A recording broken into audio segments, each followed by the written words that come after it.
Hello,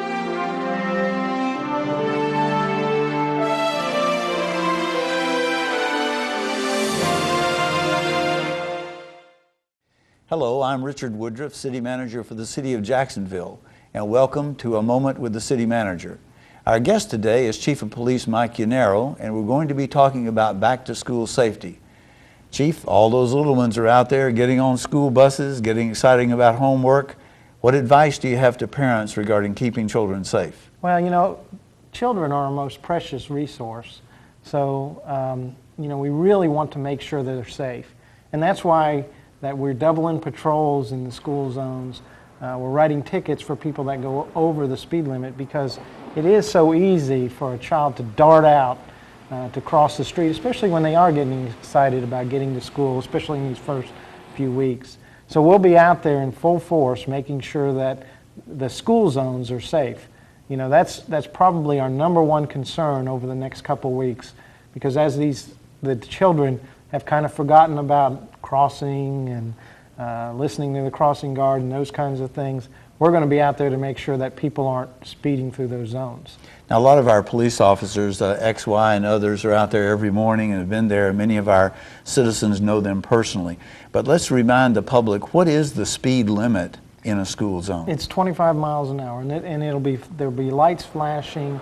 Officers or crossing guards are going to be present.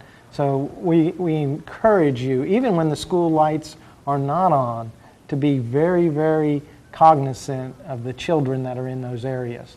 You know, even if they're on the sidewalk, it doesn't take anything for them to drop something and to dart out into traffic. So in those areas, especially around the schools, be extremely, extremely careful. You know, one of the things that we always know that this time of the year is children love backpacks, and some of them want to carry extra things in their hands and so forth. But it's essential that you allow your children to make sure their hands are free. Encourage your children to use backpacks or some other device to carry their lunches or carry their books, so that if something does happen, they have their hands free to assist them.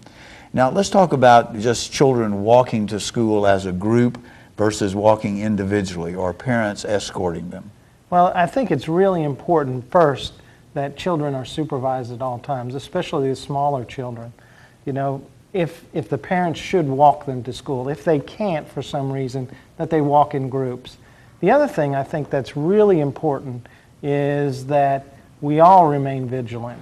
You know, suspicious people stopping to talk to kids, getting their tag number, reporting that to the police right away is so important.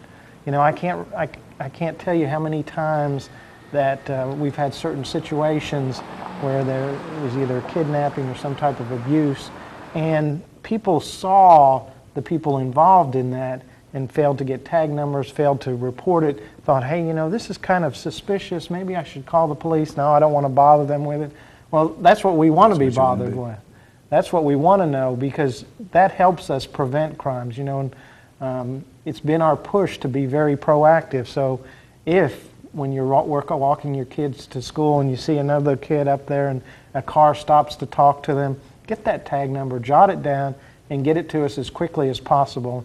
And we'll check it out. We'll make sure that everything was above board and that somebody wasn't trying to do something underhanded or illegal. Now, let's also talk about the big yellow bus. Now, we've got literally hundreds of those throughout Onslow County and here in the city. What are the regulations that motorists must follow regarding stopping or passing a big yellow bus? Well, if they are in the same roadway as that yellow bus, and it's not a divided roadway, so if it's a 2-lane or a 4-lane highway that's non-divided, then they are required to stop when that arm goes out.